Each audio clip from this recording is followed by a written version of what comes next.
This is the sixth in a series on Daniel. In fact, it's the sixth section. Therefore, we're going to study chapter... I don't hear the enthusiasm. Chapter 6. But this is the sixth chapter. And in many ways, this chapter as the last is legendary. It truly is in many ways because of its effects into popular culture. The phrase, well, now you're in the lion's den, comes directly from this chapter, just like the writing on the wall comes from the previous chapter in the book of Daniel. Merriam-Webster, when you look up the phrase, you're in the lion's den, defines it as a place or state of extreme disadvantage, no kidding, extreme disadvantage, antagonism, or hostility when you're in the lion's den. So, as before, writing on the wall, in the lion's den, you're not in a good place. It's not a good sign. But what is lost in the use of these phrases is what happens and how it results, the good that results. And we're going to explore this as a type of living in Babylon. So today we're going to cover a host of subjects, and you're going to find that Mr. Joseph's message, the first message, is going to have a lot of similarities. In fact, my points, you're going to hear them all over again, only maybe a little expanded. But this is going to be real application. Mr. Toms, when you gave the opening prayer, you're going to get what you prayed for. You're getting triple application today. First message and now this one. Some real application. It has to do ultimately with where we work, where we go to school, the places that we live and the environment that we're in. Hopefully there'll be some insights here as we read together. And things we forget often when we're, quote unquote, in the lion's den. So the title, Daniel 6, guess what the title is? Almost. I've entitled it The Lions in Daniel's Den, with the subtitle, Lions, Ladders, and Hostile Workplaces. Becky helped me with that. So let's begin in chapter 6, verse 1. It pleased Darius to set over the kingdom 120 satraps to be over the whole kingdom. Now remember that the Medo-Persian empires replaced the Babylonian empire of Nebuchadnezzar, the first 5 chapters. And there's been prior kings. The new king is technically Cyrus, and Darius is handling this part of the kingdom. So he sets up 120 satraps, or governors or presidents, to be over the whole kingdom. And over these 3 governors, of whom Daniel was one. Now Daniel, remember, is a captive from Judah, taken some many decades before. That the satraps might give account to them, so that the king would suffer no loss. So suffer no loss, there's accounting going on, these are government officials. Verse 3, then this Daniel distinguished himself above the governors and satraps because an excellent spirit was in him. And the king gave thought to setting him over, Daniel, setting him over the entire or whole realm, making him the chief guy. We would say prime minister. He'd be the first among equals as the prime minister over the whole realm. So, wonderful thing. He's distinguished himself. Daniel is placed high. Of the 3 governors, Daniel is one. Remind yourself that he is in captivity in Babylon, and let that sink in. Here he is, a captive in a foreign land in a pagan world. He's gone through 3 different rulers. Can you name them? Nebuchadnezzar, remember the second? Belshazzar, right? Maybe a couple of local governors. And now he's under Darius and Cyrus. So let that sink in. He is now an older man. He's probably in his 70s or his 80s. He has spent nearly his entire life in Babylon, away from Jerusalem. And yet, he was trusted. He was distinguished. The word in here, remember this is all in Aramaic, is a very unique word in all the Bible. It means he excelled at what he did. He was the best. He was somebody they looked to. He had distinguished himself. He's even thinking, Darius is, of letting him run the whole show, put the whole thing under him. That's the level of accomplishment Daniel had achieved. Daniel, as an old man, is under his 3rd boss. He's under his 3rd supervisor. He's in the workplace. And he has excelled. He's climbed the corporate ladder, even in captivity. He's come to this high office, and God is blessing him. Verse 4, You would think, just like where you are at work or at school, whatever your endeavor is, that when you do good, those people, your peer level, they rejoice. They are so happy for you. No. I saw some of you shaking your head. No. Verse 4. So the governors and satraps, the others, sought to find some charge against Daniel concerning the kingdom. But they could find no charge or fault because he was faithful, nor was there any error or fault found in him. Then these men said, and we'll get to that in a second. So they, even though he's distinguished himself, he says they could find no fault concerning the kingdom. And that phrase is important. When you see the kingdom here, it's not talking about the kingdom of God. It's talking about the kingdom of pagan Babylon. This is where he works. So when you see the word kingdom in this book, think work. Think school. Think whatever environment you are in, wherever you are. So he is here, the affairs of state to him, this is his job, is the affairs of state. So they can't get him on performance. He does a great job. King loves him. His boss loves him. He does a great job. And this is not so much a theological or spiritual thing. This is the physical aspects of how he conducts himself at his place of work. He's the best. He tries to do the best. Notice that his peers in his circle are relative to his job. And it's not talking about everyone. It's talking about those people he was in competition with. They said, this guy, he's loved by the boss. The boss loves this guy. What are we going to do? Well, we can't get him on performance. Let's find something. Let's find him, because this guy is so powerful.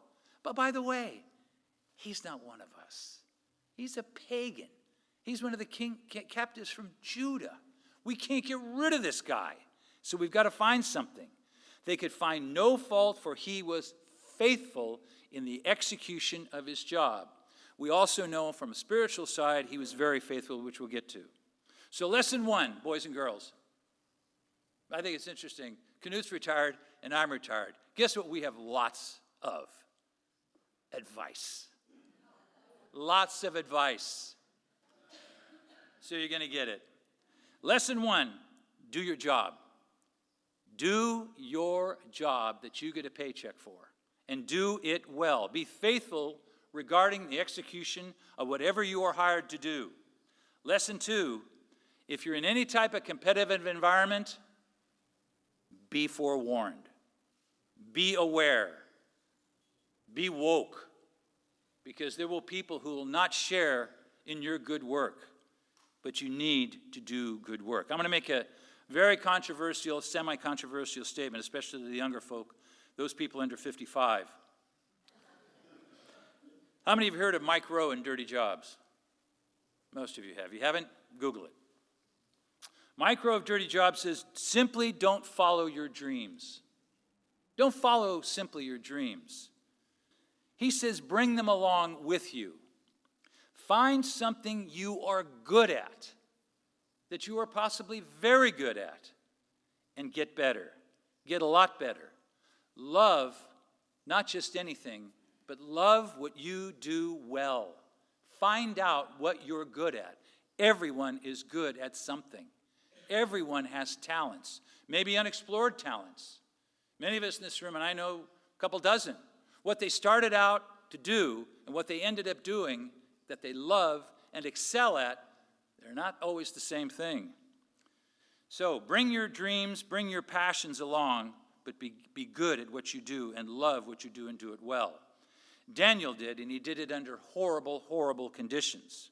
Daniel 6 is about living in Babylon and his job, his relationship to his co-workers, as it were, and his boss. His boss just happens to be a king. These horrible conditions, we would say today, this is what's known as, quote unquote, love this phrase, hostile work environment. Daniel is in a hostile work environment. So if they can't attack him professionally, what do? They go dirty. They go unprofessional. And the last part of this verse that we didn't finish, it says, verse 5, these men said, we shall not find any charge against this Daniel other than his work, unless we find it against him concerning the law of his God. We're going to attack him personally. How many of you have found that at the workplace? They go personal. It becomes very addictive to certain people. It happens all the time. But that's only if you're doing a good job. And so they attack him through his faith, something deep inside. Now, it says law of God. That's interesting. Let's see. They wouldn't know how to do this, attack him against the law of his God, unless they knew what Daniel believed. They wouldn't know unless they knew what he believed, how he worshiped, how he conducted himself. And note the how here, how they're going to attack him. It really isn't mentioned specifically. It's generic. They're going to attack him on his beliefs. Now let's talk about beliefs. It's really interesting. I did some research on this message, and the Medes and Persians practiced, though it's not quite certain, what's called possibly Proto-Zoroastrianism. Very, very ancient religion. They had very special days, and they worshiped the God of light.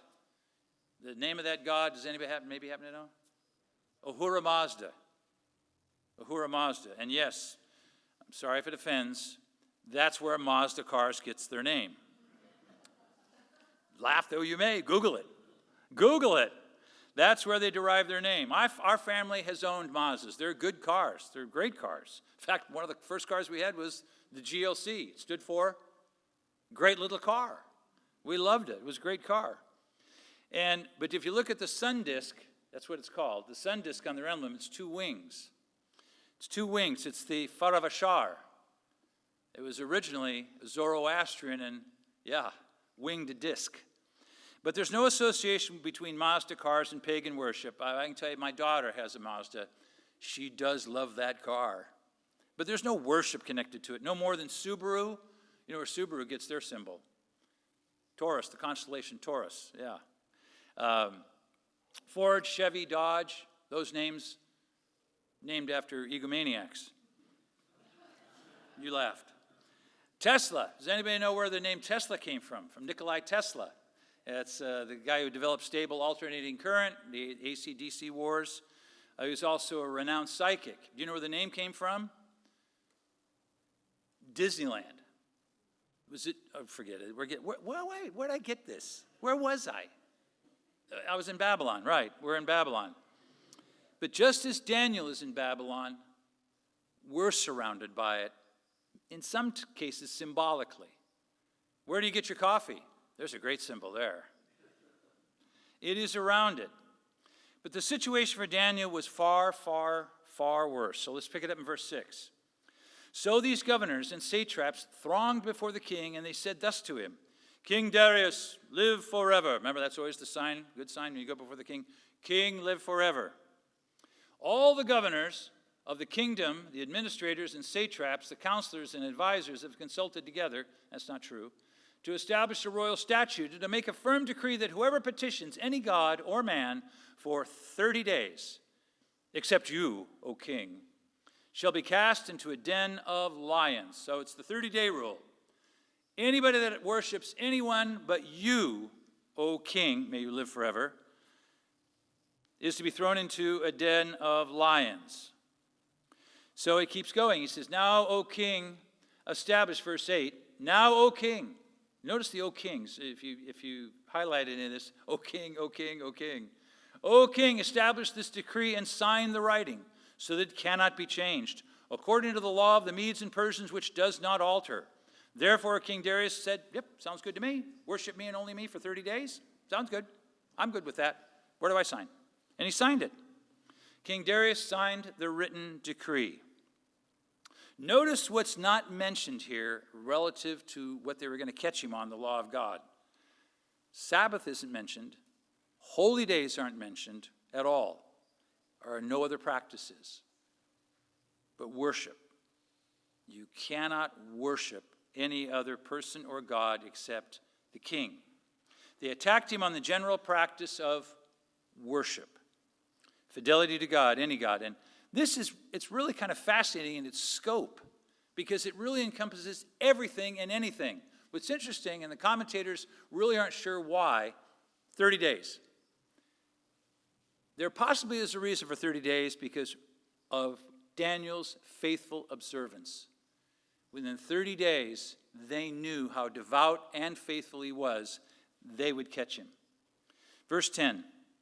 Now when Daniel knew, we're not sure how, that the writing was signed, the edict, he went home. So wherever he was near the palace, and he heard this. He went home, and in his upper room, and with his windows open, now notice these steps. He goes to his home, goes into his room, opens the windows, or maybe they're already open. The windows are open. Toward Jerusalem, he kneels down on his knees 3 times that day, and he prayed and gave thanks before his God, as was his custom since the early days. This single act we repeatedly see in the book of Daniel, where Daniel communicates and talks to God. He prays when he's under attack. He has this very close relationship with God. He goes home, opens the windows, faces Jerusalem, which he probably will never see again. Never will he see Jerusalem again, and prays toward it. How does he pray? Kind of out loud? We're not told. It's hard to say. What did he pray? We're not told. It was merely thanks to God. He prayed and gave thanks to God. Something very, very simple. 3 times a day. This is really one of the few references in all the Bible about the practice to the book. Psalm 55 makes some oblique reference to 3 times during the day. Jews today say the Amidah, which means standing, and that's a prayer they give 3 times in a day. It's Talmudic. But praying this single prayer would potentially cost Daniel his life, and he knew it. Verse 11. Then these men, again, we're not told how, these men assembled and found Daniel praying. I don't know, maybe they broke in. Or they could hear him. They go to his room. They see him praying and making supplication before God. They found him doing this. And they went before the king and spoke concerning the king's decree. Oh, no king will live forever. Just, hey, have you not signed a decree that every man who petitions any god or man within 30 days, except you, O king, shall be cast into the den of lions? The king answered and said, yeah, I remember that. The thing is true, according to the law of the Medes and Persians, which does not alter. Once it's written, it's written. Once it's in concrete, it's in concrete. So they answered and said before the king, that Daniel. Now that phrase is used elsewhere earlier in the book of Daniel. You may remember it. That Daniel, who is one of the captives from Judah, the captives, those slaves. Remember those people we subjugated 40, 50 years ago? Those people, just as a reminder, does not show due regard for you, O king, or for the decree which you have signed, but makes his petition 3 times a day. Verse 14, pivotal verse.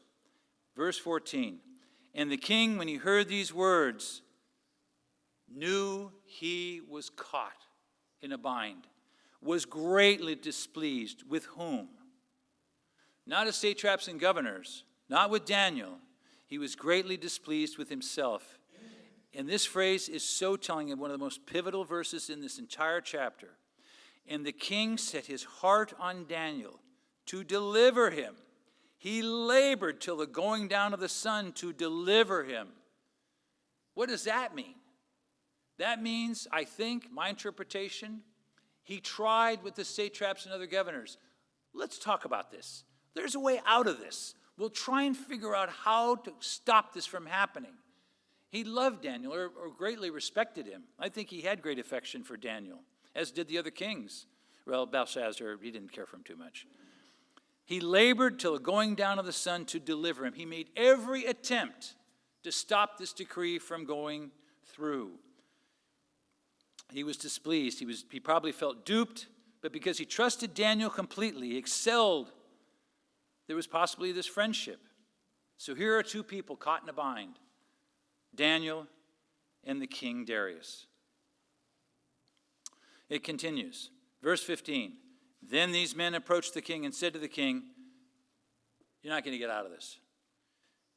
Know, O king, that it is the law of the Medes and Persians that no decree or statute which the king, you, have established may be changed. This is in dried, solid concrete. It isn't changing. This is pretty bad, very bad. Verse 16, so the king gave the command, and they brought Daniel and cast him into the den of lions. But the king spoke to Daniel, I'm sure this was semi-privately, your God, whom you serve continually, he will deliver you. He will deliver you. Oh, that my supervisors in my career, oh, that your supervisor, your boss, would say that to you. That's quite a commendation, right? Quite a commendation. Poor King Darius is saying, God will deliver you. I couldn't, and I'm the king. I couldn't. So he hopes the best for Daniel. Then a stone was brought and laid on the mouth of the den, and the king sealed it with his own signet ring and with the signets of his lords. And this is a done deal. This is a big deal. That the purpose concerning Daniel might not be changed. The practical applications when we think about school or work or whatever environment you're in, and the Sabbath. Can you imagine trying to get off of the Sabbath at work and they denying you, taking you to HR and firing you permanently? That you never work again? This is what Daniel was faced. I'm going to make another controversial statement. Not controversial. Brethren, when we have the holy days and the Sabbath coming up, these issues, let your employer know way ahead of time. The church has excuse letters, but delivered the day before or the week before the excuse really does no one any good. I'll give you some free advice. Go to your employer personally. Talk with them. Don't hand them a booklet. Bad idea. Bad idea. Don't preach at them and tell them how they're a pagan and don't observe the Sabbath and holy days. Bad idea. Explain to them you need the time off. Here's the problem. Most of your employers, how many of you think your employer cares about the Sabbath and holy days? Yeah, yours does only because you beat him over. No, most of them don't. Most of them don't. Now, Ted and I have talked about this. When you have these days, it is incumbent upon us as the believers in these days and these beliefs, it's incumbent upon us from a practical case to speak with them, to advise them that you need this time off well ahead of time, because they won't remember. And I'm familiar with this both as an employer and an employee. Most of my career, they forgot about the holy days. They don't observe them, but I did. And therefore, it's important for us to be very, very clear. I talked with Chief Legal Counsel. I was going to bring this up. The law supports you in your religious beliefs. It's called reasonable accommodation. Your employer has to make reasonable accommodation, don't they? Your school has to make reasonable accommodation, don't they? Yes, they do. They sure will. They sure will. It is incumbent upon us because they have a business to run. They have a business to run. And though they may accommodate you, your attitude, your forenotification will dictate quite a bit how well you're treated. Give no excuse for behavior. Don't give them a lecture. Ask them for the time off. Be kind and understanding. I've known many students who were indeed allowed the time off, took the time off, and they got it when they got back. This is the world, unfortunately, that we live in. It was done grudgingly because, recall, we live in Babylon. So the word of advice is to, as Jesus well said, treat others the way in which you to be treated. Darius is a good example. Darius liked him. He forgot. Darius, as much as he liked Daniel, forgot that he had this great faith in this God. And as soon as he signed the decree and the satraps accused Daniel, Darius knew, I've been tricked. And I've hurt the one person I trust the most. And so this contrast. Now, it says in verse 17, he sealed the mouth of the den. I'm going to be careful with our translator because this is a lot of verbiage. The Old Testament scholar Keel gives an interesting account of a lion's den, such as has been found in more modern times archaeologically. Keel observes, "We have no account of the ancients of the construction of lion's den, but Gerhard Host, in his work in Fez in Morocco, which is nearby, describes the lion's den as they have been found in Morocco. According to his account, they consist of a large square cavern under the earth, having a partition wall in the middle of it, which is furnished with a door, which the keeper can open and close from above." So it has a partition, this big den. "By throwing in food, they can entice the lions from one chamber into the other. Then having shut the door, they enter the vacant space for the purpose of cleaning it. The cavern is open above, its mouth being surrounded by a wall, over which one can look down in the den, but there is also a door in the side wall." More than likely, this type of den is where Daniel was led through that door into the empty den as the door was lifted up. He was the food. He was the food, and the seal was made on the door. What now occurs is one of the most fascinating sections, I think, if not in the book of Daniel, in the entire Bible. The scene we've set for you. He's been thrown into the lion's den. The door is about ready to be opened so the lions can come through into Daniel's side. Verse 18. "Now the king went to his palace and spent the night fasting. No musicians, who usually came in to put him basically to sleep, to lullaby him, no musicians were brought before him, and his sleep went from him. Then the king arose very early in the morning and went in haste to the den of lions. And when he came to the den, he cried out with a lamenting," that means anguished, stressed voice, this lamenting voice to Daniel. The king spoke to Daniel, saying, "Daniel, servant of the living God, has your God, whom you serve continually, been able to deliver you from the lions?" Wow. So just picture this. He's calling out. He may be alone. "Are you okay, Daniel? Are you still there? Has God saved you?" Verse 21 is incredible. Verse 21 says, "Then Daniel said to the king," right, from down below, "O king, live forever." That's a good sign. "My God has sent his angel and shut the lions' mouths, so that they have not hurt me, because I was found innocent before him. And also, O king, I have done no wrong before you."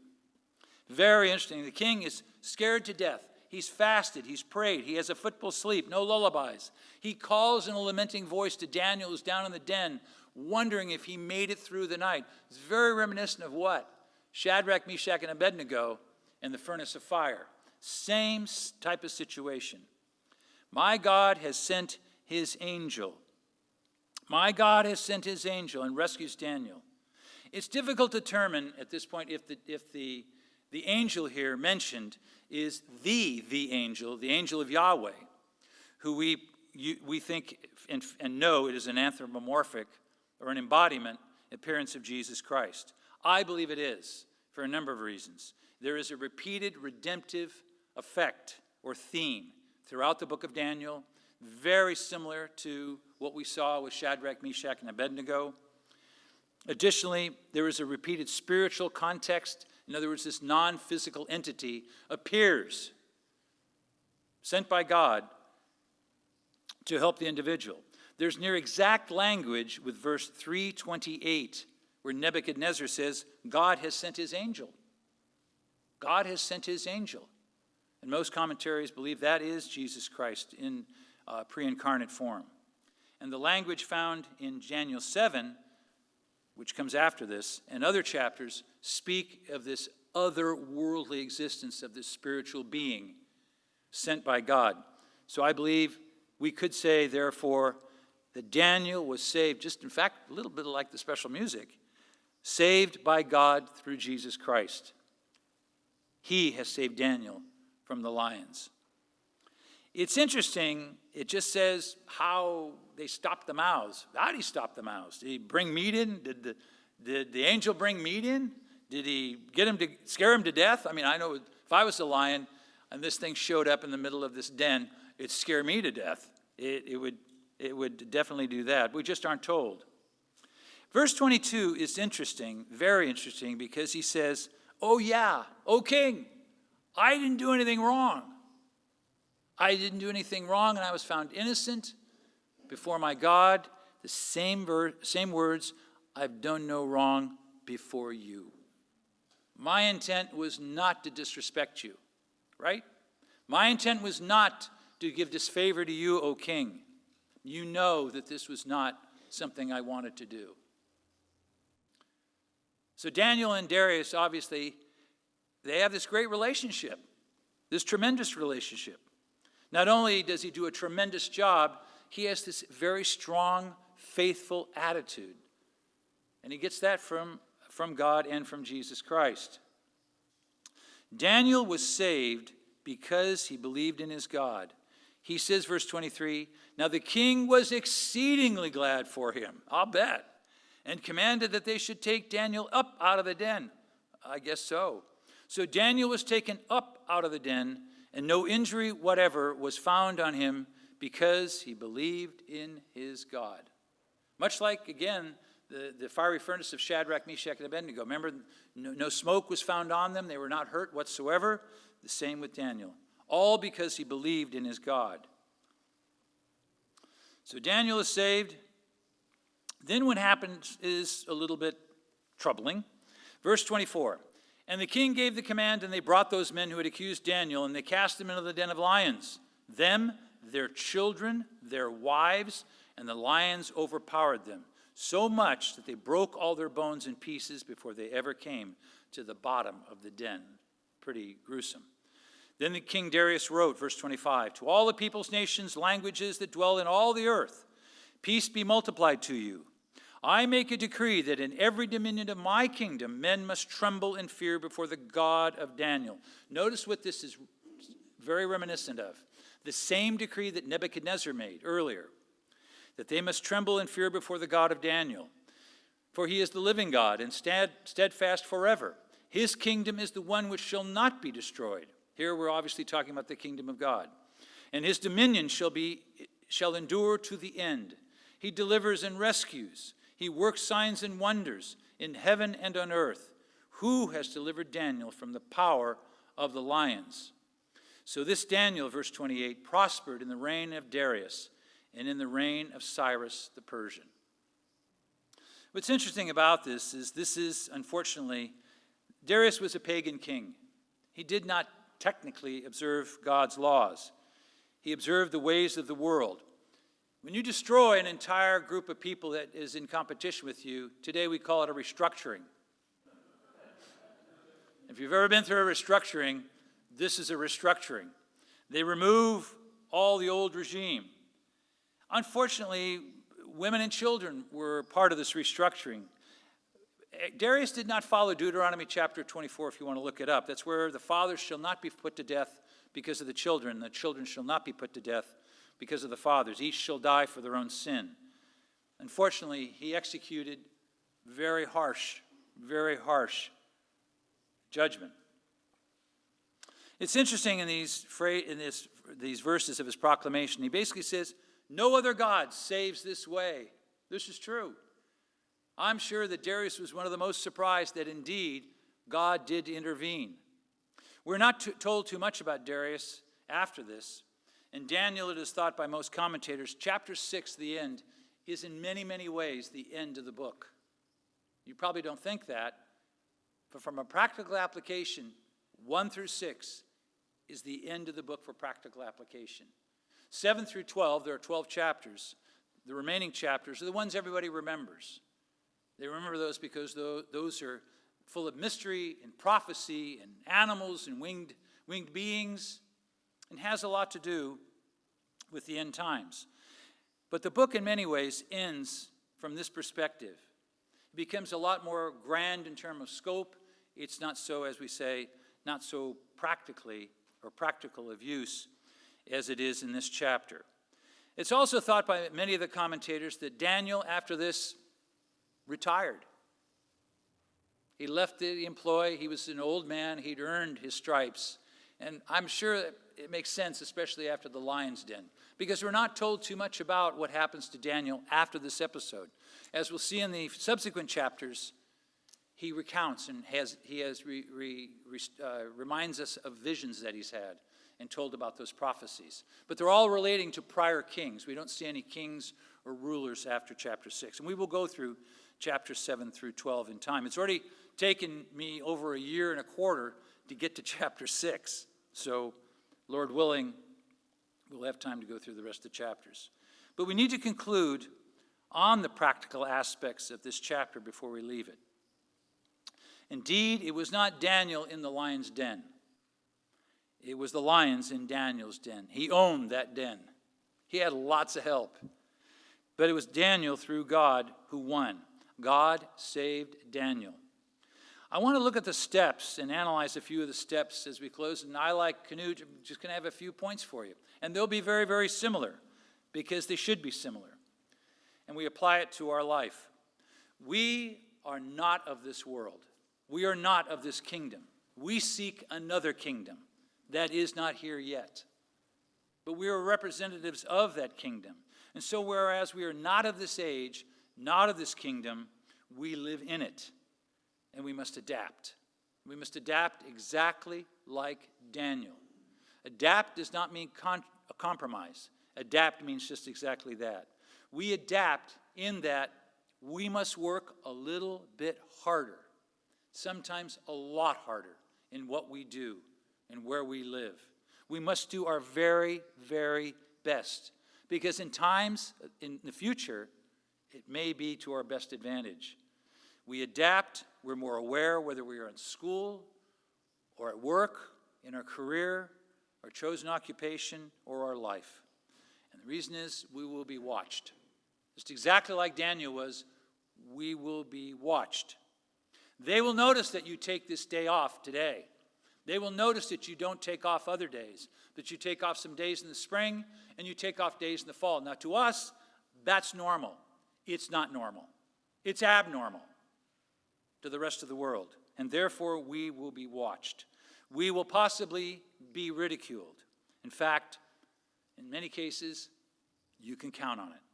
You'll be confused as adherents to Judaism or some strange sect. And it will be incumbent upon you to explain. We will stick out. We do stick out because of what we believe. Is there anyone in this room that doubts that? And that's a good thing. When we are persecuted and facing trials, as all of us will do, are doing, and have done, especially when they're unfair and unwarranted, because in Babylon, we will have trials, and we will probably have more than the average bear. We will have our trials. So in Babylon, and because we stick out, we must, A, trust God for protection. If you lean unto your own understanding, you will fail. Daniel in no way could talk himself out of this. No way. The king couldn't even talk the king out of it. It was a fait accompli. So, number one, we must trust God as Daniel did for protection, and if possible, vindication, though that may not always occur. You may not be vindicated. As in the first message, Canute said, and I so say it to you again because we both believe this, and Daniel proves it, you pray. 3 times a day? How many times should you pray when you're under persecution? How about 30 times a day? Paul says pray without what? Ceasing. So when we are under persecution, possibly that is a very good model of behavior. Why do we need to pray? God's all-powerful. Does he not know what we're going through? Of course he does. Guess who he wants to know what you're going through? He wants you to know what you're going through. And prayer brings that out because we do it either mentally, verbally, or verbally. He wants us to know what he already knows. Next, sometimes, and this is extremely painful for a lot of people, many of us, we have to wait. We have to be patient. We have to wait sometimes for God to work. Unfortunately, God doesn't wear a watch. He doesn't need one. But God's timing is never, ever our timing. It is never, ever our timing. He does it in his good timing. And so we must wait. And that's painful. During that time, we remember the many, many victories, whether you are 15 or 115, you remember during this time of patience all the many victories that God has provided. I think that's part of the reason he asks us to be patient and wait. I want you to remember the times that I did pull you out of the fire, pull you out of the lion's den, pull you out of the fiery furnace, and many times. And sometimes when we're not, there's still a lesson to be made, and we're to search for that lesson. Remember those victories. And when we see God through Jesus Christ giving us this victory, how he has protected us and delivers us, just like Daniel in metaphor, he may do it in ways that we would not agree with. He does it in his manner as well as his timing. And therefore, we do not ever circumvent God's working. And Daniel did not by retribution. And retribution is mentioned here that Darius enacted on the fellow satraps and governors. We never execute and circumvent God by retribution, ever. Indeed, we begin and end in the same place. When we get victory, we say little. We lose, you say less. Except we say to God, who gives us this glory and this victory, we are always expressing thankfulness to him and about him.